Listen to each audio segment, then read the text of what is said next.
Muito obrigado, professor, pelo convite e pelas suas palavras. Obrigado a todos pela vossa presença. Eu vou-vos falar um pouco vai ser uma introdução sobre a figura do António de Gouveia, personagem que eu estudei no meu livro O Bobo e o Alquimista, Deformidade Física e Moral na Corte de Dom João III. Saiu em 2024. O processo inquisitorial do António de Gouveia é muito complexo, é muito extenso. Obviamente não dava para falar de tudo. Eu fiz uma pequena síntese de alguns aspectos que me pareceram bastante relevantes e também singulares, que merecessem a pena ser extraídos desse processo para apresentar aqui. E acho que escolhi bem, acho que temos aqui uma boa introdução à figura do António de Gouveia. Para fixar o retrato do António de Gouveia. O António de Gouveia é um açoriano, nasceu nos Açores em 1528.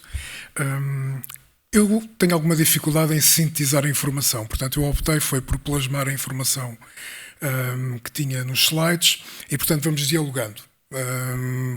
Eu não vou ler tudo o que está nos slides, mas vocês leem, eu vou conversando um bocadinho e assim chegamos ao meio termo e acho que é mais interessante.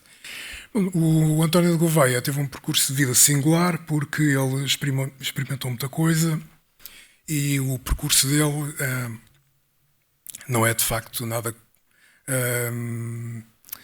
compaginável com aquilo que seriam as práticas alquímicas da altura, portanto, meados do século XVI.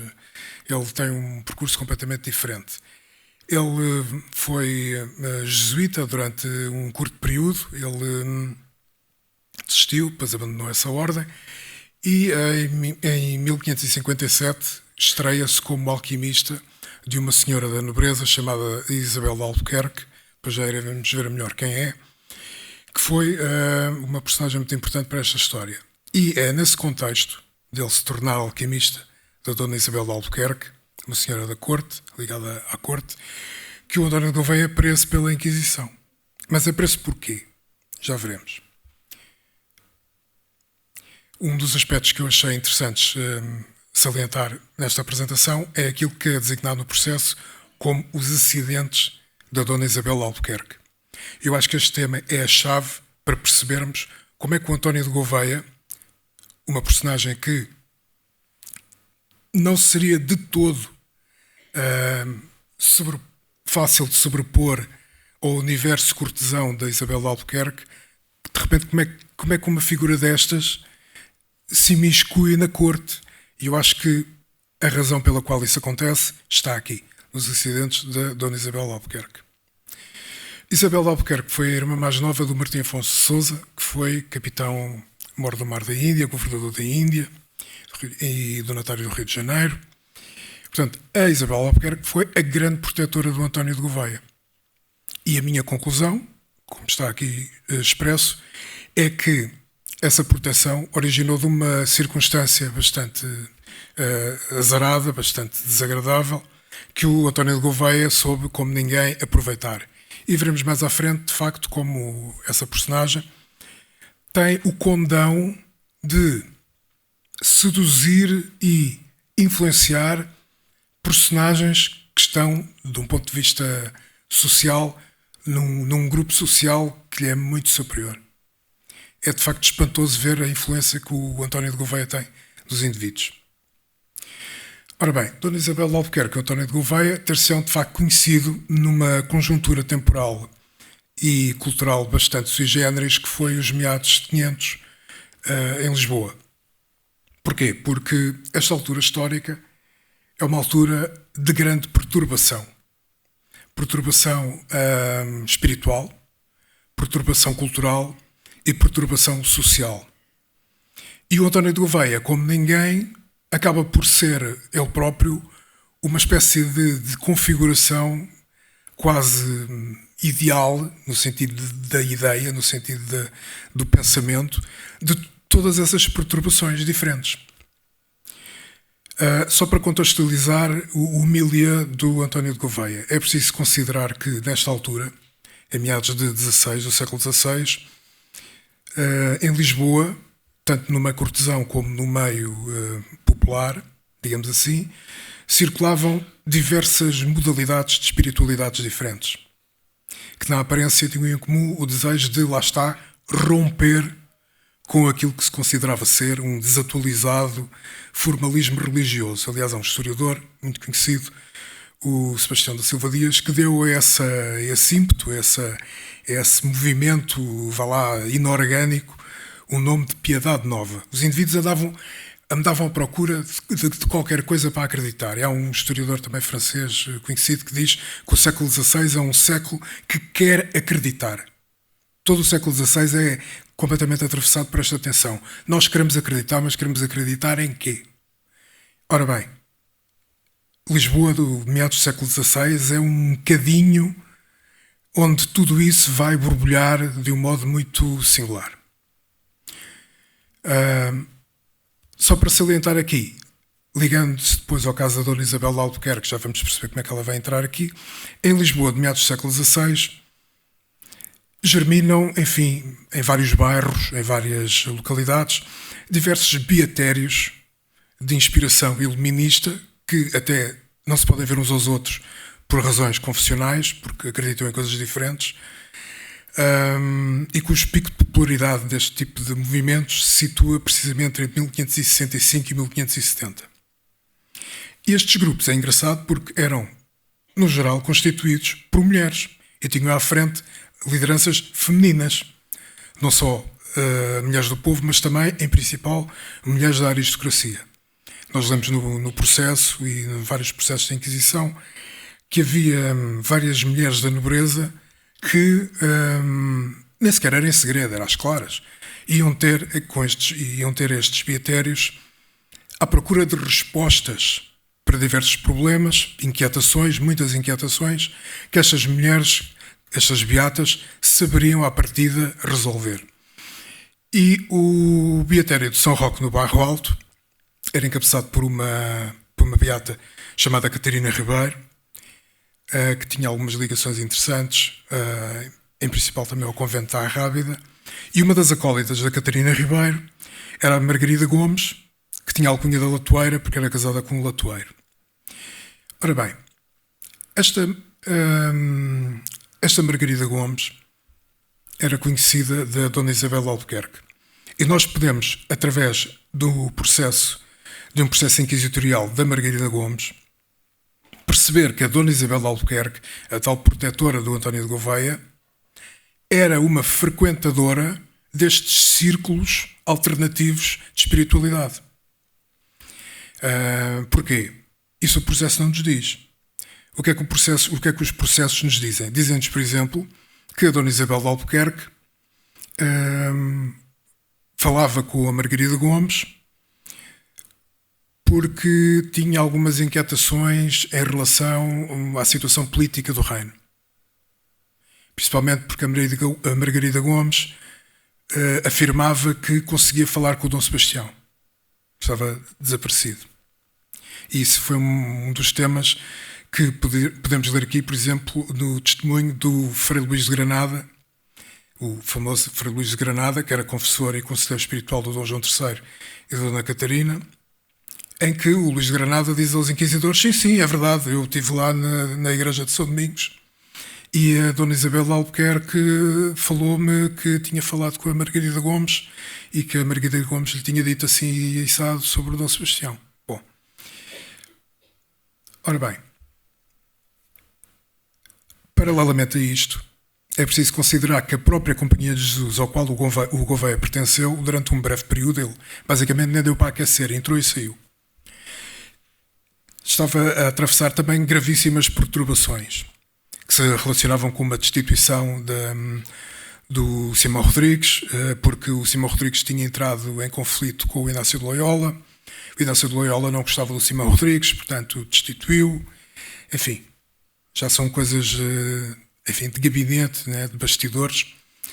Mas, em virtude dessa destituição do Simão Rodrigues, houve muitos jesuítas que desistiram da ordem. Eles eram atraídos pelo carisma do Simão Rodrigues. O Simão Rodrigues não estava lá, eles foram-se embora. E então assiste-se a desistências maciças, insuficiência de pessoal qualificado na ordem.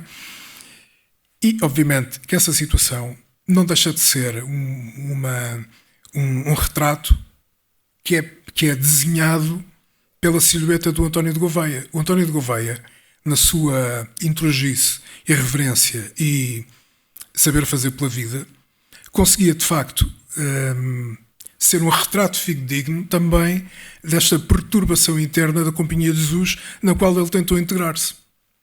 Ele é um filho desta perturbação. E o António de Gouveia chega à vida da Isabel Albuquerque através, como eu referi, da história dos acidentes.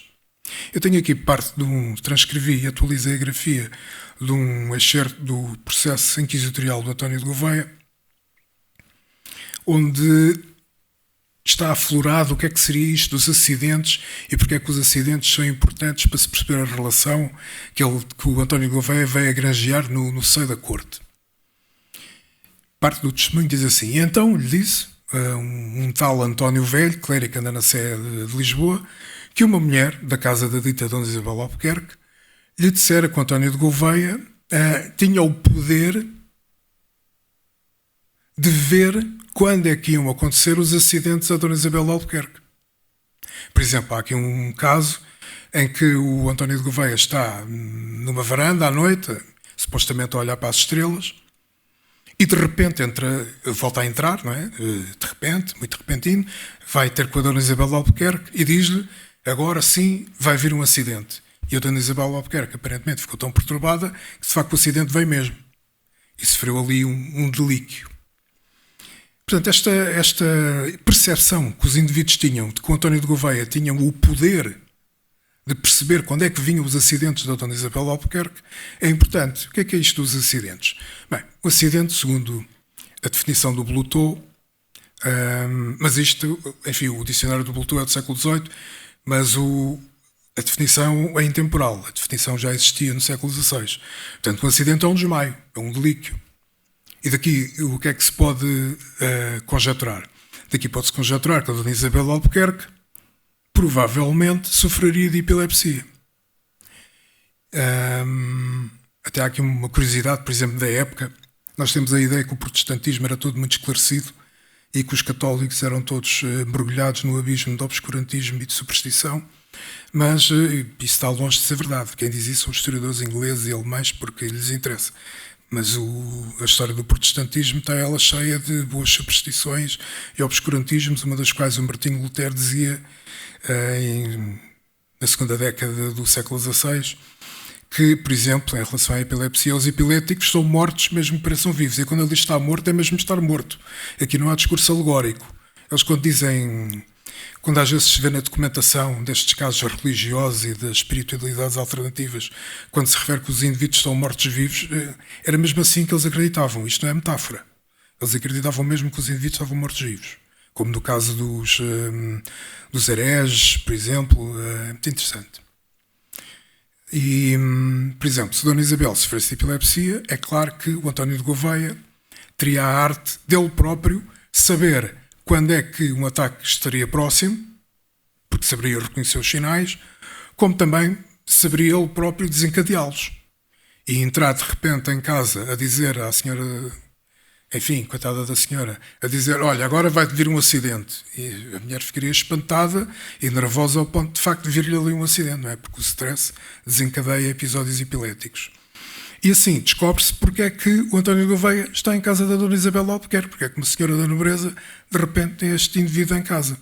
Porque no tal círculo das espiritualidades alternativas, dos beatérios, enfim, dos meandros destas personagens todas, o António de Gouveia e a Dona Isabel de Albuquerque cruzaram-se algures.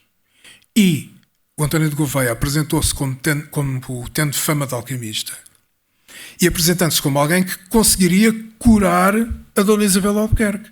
E por isso é que ela o pôs em casa, para a curar da epilepsia. Só alguém como o António de Gouveia, apresentando-se como um poderoso alquimista, poderia curar definitivamente a Dona Isabel de Albuquerque. E, aliás, não sou eu que o digo, é o próprio. Num processo da Inquisição, no qual ele dá o seu testemunho, no dia 14 de maio de 1557, é o próprio que diz que se a Dona Isabel, enquanto eu estou aqui encarcerado, não é? É preciso dizer que o António de Gouveia teve 4 anos à espera de ser sentenciado. Portanto, ele demorou muito tempo no cárcere inquisitorial. Isto depois tem a ver com as mecânicas do próprio tribunal. Não era má vontade da parte deles, era mesmo assim que eles funcionavam, eram muito burocráticos, tudo demorava muito tempo e os indivíduos podiam estar lá trincanfiados durante anos e anos sem sequer serem chamados para depor. Mas pronto, é o próprio Gouveia que diz que se a Dona Isabel, enquanto eu estou aqui trancado, aqui isolado, se ela lá fora, coitada, continua a sofrer de acidentes, é porque eu, António de Gouveia, ainda não tive a oportunidade de a curar. Portanto, é o próprio que diz. Ele está ali, a convite da Dona Isabel de Albuquerque, para a curar da epilepsia. É óbvio que ele depois aproveita também para fazer outras coisas.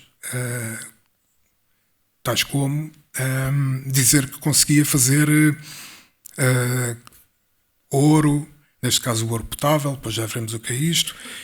Ele diz várias coisas, eu não trouxe para esta apresentação, mas ele diz várias coisas, diz que consegue tornar-se invisível, diz que consegue mergulhar no mar, afastar as águas, como fez Moisés para passar o Mar Vermelho, ele próprio consegue afastar as águas, ir ao fundo do mar, andar sob a areia do mar, para descobrir tesouros escondidos que lhes são revelados e que ele próprio já ofereceu ao Dom João III, se ele precisasse. Portanto, é o próprio que diz estas coisas todas. Mas algo que me interessava mais para esta apresentação é esta circunstância dele dizer que consegue fazer ouro. Porque isto, enfim, no imaginário popular, cola-se melhor com a prática da alquimia. E, de facto, há muitos testemunhos que dizem que o veem e ouviram dizer que ele faz isso, destilava em casa da rainha. Em 57, por exemplo, o físico da Casa Real, Gaspar Gonçalves, diz que o Gouveia conhecia muitas ervas e sabia fazer ouro potável. Este ouro potável é designado de ouro alquimia por um criado e escudeiro da Dona Isabel de Albuquerque chamado Simão Barbosa, que, parte do seu testemunho, diz: e assim lhe Deus salvasse a sua alma, que ele, António de Gouveia, não haveria ir para fora de Lisboa, portanto não sairia de Lisboa enquanto não fizesse ouro. E que isto, o Simão Barbosa ouvia dizer, haveria de fazer da prata ouro e ainda ia de fazer ouro alquimia. E disse o Simão Barbosa que, em casa da Dona Isabel de Albuquerque, lá numa sala, viu ele muitas fornalhas que lhe diziam que era para fazer o ouro. Ora bem, o que é isto do que eles estão a falar? As personagens estão a falar do quê? O físico-mor Leonardo Nunes também revelou que Gouveia lhe dizia que conseguia transmutar a prata em ouro com o sumo de ervas. E que ervas serão estas? Ora bem, no primeiro depoimento que deu aos inquisidores, o próprio António de Gouveia esclarece quais são os ingredientes da sua fórmula. Ele diz que a fórmula contém ouro, provavelmente seria latão, porque se ele tivesse ouro não precisava de fazer ouro, nem iria gastar o ouro para fazer mais ouro. Mel, aguardente muito fina e água de Calidónia. Ora bem, esta água de Calidónia é uma solução que advém de uma destilação da erva das verrugas, que é uma flor comum em Portugal e noutros países, uma erva amarela que depois de macerada, depois de tratada, dá um soro amarelo, avermelhado, dourado, que se assemelha com as propriedades físicas do ouro. E comprova-se pelo testemunho de outra personagem, um criado também da Dona Isabel, que é o Mateus de Aguiar, que ele diz que o Gouveia lhe dizia que havia de fazer da prata ouro e da terra ouro, portanto iria transformar prata em ouro e iria transformar terra em ouro, no mês de maio, porque era no mês onde estavam as ervas crescidas. Ora bem, é precisamente no mês de maio o auge da floração da erva das verrugas. Portanto, o António de Gouveia sabia que é neste mês que ele iria apanhar as flores para fazer as suas destilações. E o que eles designam por ouro potável nem sequer é ouro. É um soro aquoso, muito vulgar no arsenal terapêutico dos boticários. Mais uma vez recorri aqui ao Blutot, que dá uma definição, que diz, chama os químicos ouro potável, uma espécie de goma ou líquido de substância semelhante ao ouro, que dizem ter muitas virtudes medicinais. Portanto, era isto que o António de Gouveia fazia. Ou seja, era um ervanário. No fundo, era um ervanário, não era um alquimista. Nada disto tem a ver com as práticas filosóficas e práticas da alquimia do século XVI. Aliás, nem a Inquisição estava de facto interessada na alquimia do António de Gouveia. A Inquisição, quando ouve falar do António de Gouveia e o prende, não é por alquimia. Ela estava interessada em saber se o António de Gouveia praticava astrologia judiciária. Isso para eles é que era um grande problema. E mais, problema ainda maior, se o António de Gouveia tinha um pacto com o diabo. Porquê? É preciso esclarecer só um ponto. Na visão teológica dos inquisidores, de inspiração, esta visão teológica tem uma inspiração tomista, digamos assim, não é? Ela não acredita no diabo, ou melhor, ela acredita que o diabo existe, não acredita que o diabo é tão poderoso como dizem os populares. Porque o diabo, sendo criatura, só faz ilusões. O diabo não tem o poder de criar nada. Tem o poder de iludir os indivíduos e fazê-los acreditar que eles estão a fazer coisas. E se um inquirido confessasse ter pacto com o diabo, aí podia ser julgado por heresia. Porque a bruxaria com pacto diabólico era uma heresia, era considerada heresia. Porque é que no nosso país, por exemplo, no nosso país e nos países católicos em geral, a caça às bruxas não teve quase expressão nenhuma? Por causa disto. Porquê? Porque os inquisidores não acreditavam no poder da bruxaria. Acreditavam no poder da heresia. No protestantismo, há uma maior caça às bruxas. A gente vai para os países do norte da Europa, Alemanhas, Inglaterras, até nos Estados Unidos, que são todos países protestantes, e aí sim é que houve as grandes perseguições à bruxaria. Agora aqui em Portugal, em Espanha. Em Espanha, a última grande perseguição de bruxas que houve foi no início do século XVI, em Andorra, nas Astúrias, e até foi por um tribunal civil, nem sequer foi pela Inquisição. Foi um tribunal civil que arrebonhou lá uns suspeitos de bruxaria e fez lá umas maldades.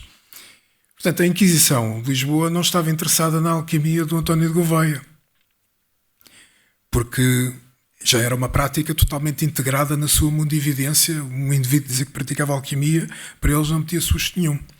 O que lhes metia susto era a astrologia judiciária. Porquê? Porque ia contra o livre-arbítrio, e aí sim é que os inquisidores ficavam completamente perturbados, e a história do pacto diabólico. Tudo isto acaba. O processo é muito giro, é muito complexo, tem muitas páginas. Eu só fiz aqui uma súmula muito breve, mas resumo-se ao seguinte. Em 61, 4 anos depois de ter sido preso, lá sai o António de Gouveia com a sentença de auto de fé, com cabelo rapado e com uma vela acesa na mão. Isto é muito frequente em indivíduos, por exemplo, como alguns pseudo-heréticos ou proto-heréticos, como o fundador do molinismo, que também foi condenado a uma sentença parecida, prisão domiciliária, a sair com uma vela acesa na mão e cabelo rapado. Portanto, o António Gouveia foi suspenso das ordens e ofícios sacerdotais, encarcerado por tempo indeterminado, isto é que podia ser pior para ele, encarcerado por tempo indeterminado no Colégio da Doutrina da Fé, para a catequização e salvação da sua alma. Ele podia estar lá indefinidamente, ao arbítrio dos inquisidores. Mas os seus delitos no processo, não há nada de alquimia, não há nada de astrologia. O que é que os inquisidores dizem que este homem é culpado? É culpado de ser mau médico, porque exerce sem ter licença. Ou seja, dizer que conseguiria curar os acidentes da Dona Isabel de Albuquerque era praticar medicina sem ter licença. E era mau sacerdote, porquê? Porque enquanto ele esteve em casa da Dona Isabel de Albuquerque, nunca mais fez nada do que era suposto fazer. Não rezou as horas canónicas, comeu carne na quaresma, sem necessidade e sem ter licença para fazê-lo, entre outras patifarias teologais que ele, enfim, enquanto lá esteve, desleixou-se e deixou-se andar, enfim, digamos assim, no seu ofício sacerdotal. E, portanto, foi isto que a Inquisição considerou que ele era culpado, ser mau médico e ser mau sacerdote. Não se diz nada sobre alquimia, não se diz nada sobre astrologia. Este homem É só, enfim, um aventureiro. E de facto aventureiro é, porque depois, a partir daqui, sucede-se a grande aventura do António Gouveia, com fugas do Colégio da Doutrina da Fé, conseguiu fugir através de uma varanda que tinha lá uma grade desaparafusada, deteriorada, fugiu pelos telhados, depois foi preso outra vez e condenado às galés, e aí sim é que ele ia ter palpos de aranha, ia passar ao mau bocado. Aliás, os seus aliados na corte, é curioso, porque nesta altura começam-se a mexer. Porque então estavam ali para ver no que é que isto estava. E quando ele leva com uma pena realmente mais pesada, começam-se a mexer para o ajudar. Entre os quais o cardeal Dom Henrique enviou um pedido para a Inquisição, enfim, lhe tirar a pena das galés e colocá-lo lá outra vez no Colégio da Doutrina da Fé, para ele cumprir aquilo que tinha que cumprir lá e estar lá sossegado. Depois ele fugiu das galés também. Este homem era danado para fugir. Fugiu do colégio, fugiu das galés, andou por França e Alemanha, que ainda por cima, como eu já referi, eram os territórios de todas as heresias. Portanto, viajar nesta altura não é seguro, porque estes países andam todos em polvorosa. Guerras de religião, etc. Caça às heresias, sejam elas quais forem. Está tudo em clima de suspeição. Viajar é perigoso, mas ele lá andou por estes países. Depois voltou a Portugal em 67, onde foi preso novamente e sentenciado a 2 anos de degredo no Brasil. O processo brasileiro depois já é uma coisa um pouco diferente, mas o processo do António Gouveia no Brasil. Mas retira-se um texto interessantíssimo, que é uma carta que é enviada pelo Pedro Leitão, bispo de São Salvador da Beata dos Santos, que enviou uma carta ao António de Gouveia, uma carta muito interessante. Basicamente o que a carta diz é: António de Gouveia, nunca mais disseste nada, estás em dívida para comigo, parece-te que não te lembras do que me deves. Portanto, há aqui uma troca de favor que não está bem explícita, mas é intuída, porque logo no início da carta o bispo diz: então, mas o barco chegou e eu não tive notícias tuas, parece que já não te lembras de que eu estou aqui e do que me deves. Ou seja, há aqui qualquer coisa que facilitou a vida de um Gouveia do Brasil. E depois, o Pedro Leitão diz ao António de Gouveia: olha, não te esqueças do ouro, porque se houver lá eu também quero. É o que ele diz, basicamente, na carta. E depois diz: e vou mandar também comprar uns escravos, se tu pudesses facilitar aí um negócio, vou mandar um enviado meu para comprar uns escravos, porque eu estou muito a precisar de escravos. E, portanto, era estes os interesses que, por exemplo, o Pedro Leitão tinha com o António de Gouveia no Brasil. Era o que é que ele poderia fazer por ele, no que diz respeito ao ouro. E aos escravos, os escravos era legal, quer dizer, a escravatura, nesta altura, não é crime. Então, crime era matar e roubar, agora traficar pessoas não era crime. No Código Legal não era crime. Era reprovável moralmente para nós, mas na altura não era crime. Por isso, aquilo que o Gouveia poderia fazer de interessante para o bispo era arranjar o ouro. Se houver ouro, eu também quero. Olha, e acabei. Pronto, é isto. O António de Gouveia, pronto, é esta personagem. É interessante ver como é que ele conseguia, de facto, seduzir os espíritos elevados, fosse qual fosse a sua condição social. Há relatos no processo, por exemplo. É engraçado ver. Pela carta do Pedro de Leitão, a gente percebe que os poderosos tinham um grande fascínio pelo António de Gouveia. Porquê? Porque o António de Gouveia era um personagem conveniente. Através das suas malas artes, conseguiria arranjar-lhes bons negócios e boas oportunidades de lucrarem com qualquer coisa. Mas os indivíduos das classes populares, não é? Os indivíduos, enfim, os criados, a criadagem da Dona Isabel de Albuquerque, vivia aterrorizada com António de Gouveia. Tinha medo dos poderes do António de Gouveia. Há uma parte do processo em que o António de Gouveia diz que... Agora não me lembro do nome Não me lembro do nome. Mas é uma personagem importante da corte, que era clérigo. E o António de Gouveia diz: este fulano, eu não gosto nada dele. E eu, com as minhas magias, vou conseguir deitá-lo abaixo. E ele dizia isto com um ar de autoridade tão grande que os criados da Dona Isabel de Albuquerque que falavam com ele ficavam aterrados. Isto está no processo da Inquisição. Eles tinham medo do António de Gouveia. Por isso é que o denunciaram. Ele esteve lá 3 meses em casa da Dona Isabel e foi logo denunciado. Porque ou seja, em suma, os grandes gostavam do Gouveia, O Físico-Mor, que apareceu aqui no testemunho que deu, até diz que não lhe acha nada de reprovável e até lhe acha graça. E que por ele, o António de Gouveia, não tinha necessidade nenhuma de ter sido preso. Mas os pequenos viviam com medo. Portanto, ele tinha esta dupla sintonia. Né? Ele conseguia assustar os pequenos e enfeitiçar os grandes. Pronto. Portanto, foi esta a breve introdução do António de Gouveia, um falso alquimista, na corte de Portugal do século XVI, que em suma podia-se classificar como sendo um ervanário, um aventureiro, alguém que teria alguma experiência, alguma prática de destilação, mas que não tinha nada a ver com aquilo que era suposto encontrar-se num alquimista desta época.